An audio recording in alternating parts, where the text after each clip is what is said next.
నేటి వాగ్దానముగా తీసుకున్న వచనము సామెతలు 11:5 యథార్థవంతుల నీతి వారి మార్గములను సరళం చేయును.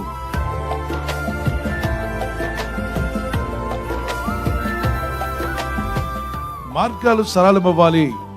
నాకు అనేకమైన ఆటంకాలు ఉన్నాయి. ఈ ఆటంకాలను ఎలా జయించాలో అర్థం కావట్లేదు. అడ్డుగోడలుగా కొన్ని సమస్యలు నా జీవితానికి ముందుగా నిలబడిపోయాయి. వాటిని దాటుకొని ముందుకు వెళ్ళలేకుండా పరిస్థితులు నన్ను అడ్డగిస్తున్నాయి. స్థితిగతులు, పరిస్థితులు, ఆర్థిక ఇబ్బందులు, మానసికమైనటువంటి డిప్రెషన్ కావచ్చు, కొన్ని ఒత్తిళ్లు మనిషి జీవితానికి ఆటంకంగా ఉంటాయి. ముందుకు పోనివ్వవు. పోదా ముందుకు అనుకున్న ఆశలైతే ఉండొచ్చు, ఆలోచనలు ఉండొచ్చు. నీకు ముందుకు వెళ్ళాలన్న ఆలోచన ఉంది నీకు. ఎస్, అది దేవుని బిడ్డల యొక్క ఆలోచన. నీతిమంతులు అలాగే ఆలోచిస్తారు. నేను బాగుండాలి అని ఆగిపోరు, కానీ నేను బాగుండాలి, మా కుటుంబం బాగుండాలి, సంఘము బాగుండాలి, దేవుని పరిచర్యలు బాగుండాలి. The righteousness of the blameless makes a straight way for them. The straight way God will open door for you. ఒక స్ట్రైట్ వే అనేటువంటి దాన్ని దేవుడు నీకు చూపిస్తాడు.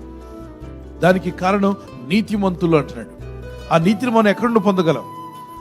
మనలో ఎవరు నీతిమంతులు?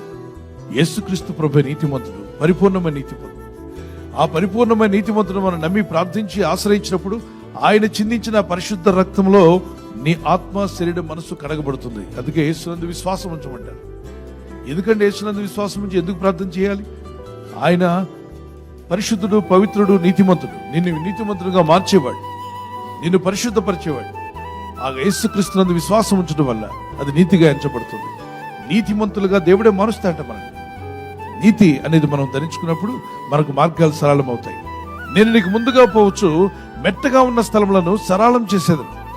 మెట్టగా ఉన్నాయి, ఎక్కలేకపోతున్నావు, కొండలాగా అడ్డుగా నిలబడింది, దాన్ని సరళం చేస్తా అంట. ఆ ఎత్తు ప్రాంతం అంతా కూడా క్లీన్గా నువ్వు నడవడానికి వీలయ్యేలాగా, ఈజీగా నువ్వు ముందుకు వెళ్లే విధంగా ఆ మెట్టగా అడ్డుగా ఉన్న కొండలను, ఆ భారమైనటువంటి ఇబ్బందులు, ఆ సమస్యలు ఏదైతే ఉన్నాయో, కొండ వంటి సమస్యలు నీలో నుండి దేవుడు తొలగిస్తా అంటున్నాడు. God can make a way where there is no way. ఎక్కడైతే మార్గం లేదో అక్కడ దేవుడు నీ కొరకు ఏం చేస్తాడు? మార్గం తెరుస్తాడు. దారి లేని దగ్గర దారి చూపిస్తాడు. ద్వారం లేని దగ్గర ద్వారం తెరుస్తాడు. ఆపర్చునిటీస్ లేవంటున్నావా? God can create opportunity for you. Praise the Lord. స్తుతించినప్పుడు మార్గములు సరళమవుతాయి కనుక దేవుని స్తుతిస్తూ ఉంటే దేవుడు నీకు నూతన ఐడియాలు దయచేస్తాడు. when you start praising God, స్తుతి యాగం అర్పించేవాడు నన్ను మహింపరుచున్నాడు. వాని కొరకు మార్గము సిద్ధపరచుకుంటున్నాడు. రక్షణ మార్గము, ఆత్మీయమైన మార్గము, అభివృద్ధి కొరకు మార్గము, ఆర్థిక అభివృద్ధి కొరకు మార్గము, జీవితంలో ముందుకు వెళ్ళడానికి మార్గాలు సరళం చేసే దేవుడు నీకున్నాడు. దేవునికి స్తోత్రం కలుగును గాక.